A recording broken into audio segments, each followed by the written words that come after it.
Good morning, all of you. Distinguished guests, ladies and gentlemen, friends, namaskaram. I am delighted to join this August gathering at the 7th edition of the Raisina dialogue. The COVID pandemic prevented us from meeting in the physical format last year. I am happy to see you all in person this year. Raisina dialogue is India's flagship conference on geopolitics and geoeconomics. The profile of this dialogue has grown over the years, only to emerge as a key global conference on international affairs. Today, it attracts leading minds from the strategic and policy-making community. I personally look forward to the deliberations of this year's dialogue. Friends, as India celebrates Azadi Ka Amrit Mahotsav, that's 75 years of its independence, its foreign policy assumes greater significance. It's perhaps a cliché to say that foreign policy begins at home, but that continues to remain a core tenet of India's foreign policy. The domestic, political, economic and social decisions are increasingly finding their complementary cause or effect at foreign policy level. This is because foreign policy cannot be detached from the domestic landscape and ground realities. They are part of a people policy continuum.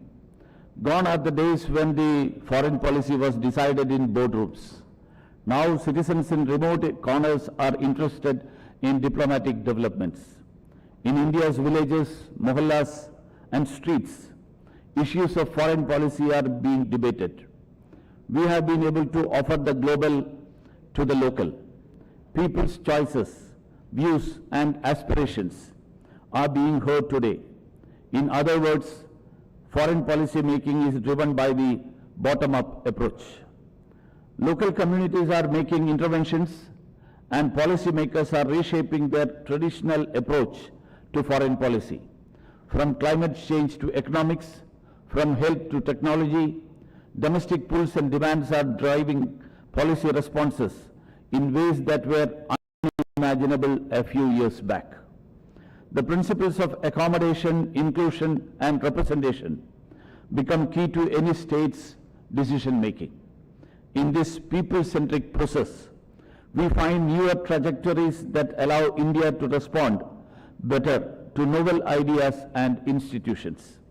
For democracies such as India, this rootedness only strengthens our character and makes the external engagements more viable and sustainable.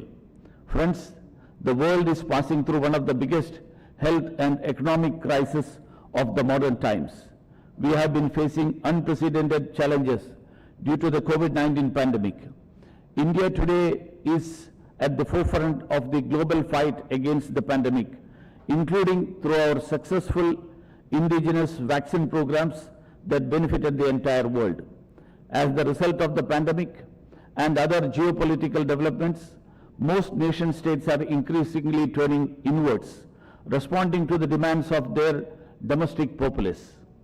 In contrast, India's guiding principle of Vasudhaiva Kutumbakam, or the world is one family, has only strengthened its innate globalism. Even at the height of the global COVID crisis, India never shied away from its regional and global responsibilities. Our Atmanirbhar Bharat, or the self-reliant India vision, is geared towards strengthening domestic resilience and reducing external dependence in critical sectors. It's very much in tune with the changing global order and makes us no less responsible as a stakeholder in catering to global commons.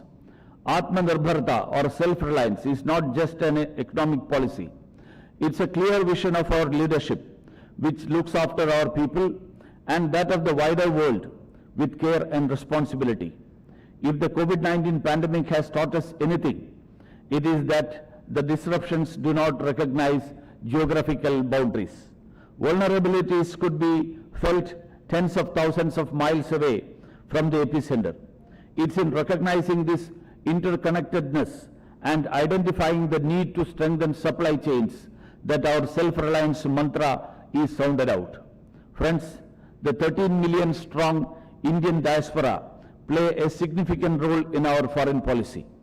With the tall leadership in Prime Minister Sri Narendra Modi ji, his visits abroad, engagements with world leaders and interactions with Indian diaspora are not just news to the common citizen back home. It's an emotional connect that he or she makes to his fellow brethren abroad who are also interested in shaping a new India. It's this strong connect that common citizens feel proud of. It reinstates the belief of an aspirational India that the country and countrymen have grown in stature in the world arena. During the initial days of the Ukraine crisis, our Prime Minister sent four ministers to Ukraine's bordering countries to oversee the evacuation of Indians under the Operation Ganga.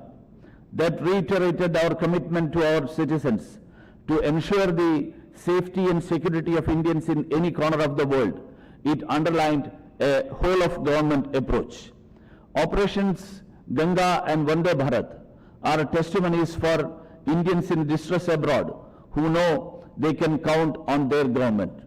The success of the Indian community overseas has dramatically changed the world's perception of Indians and of India. Our priority is to build everlasting links with the Indian diaspora across the globe and create appropriate channels and mechanisms for these talented and resourceful minds to effectively contribute in shaping a new India.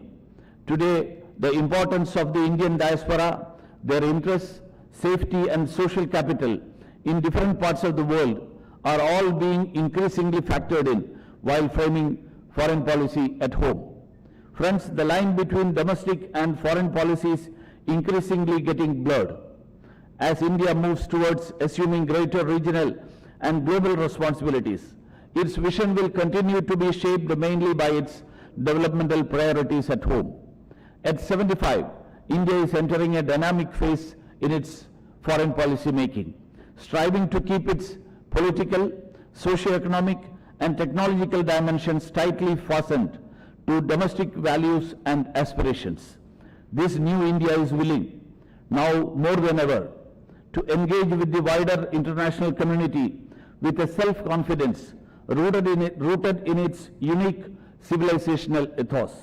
That we are hosting this dialogue with you all present here only proves my point. Taking everyone along this journey, India remains committed to shaping a global order that is equitable, inclusive and just. In fact, many of the discussions that you will be part of today and over the course of this dialogue will help you understand India's point of view, whilst also giving us the opportunity to understand what you think of India and its place in the world. Some defining themes today will include connectivity, green energy transitions, regionalism and multilateralism. Soft power, talking in depth about the language of power, the role of tech in our lives and also in security and conflict, and notably the importance of constructs such as the Indo-Pacific. I look forward to the deliberations. Before I conclude, I congratulate the Observers Research Foundation for their good efforts and for bringing us all together on this bright Delhi morning. My best wishes to you all. Thank you.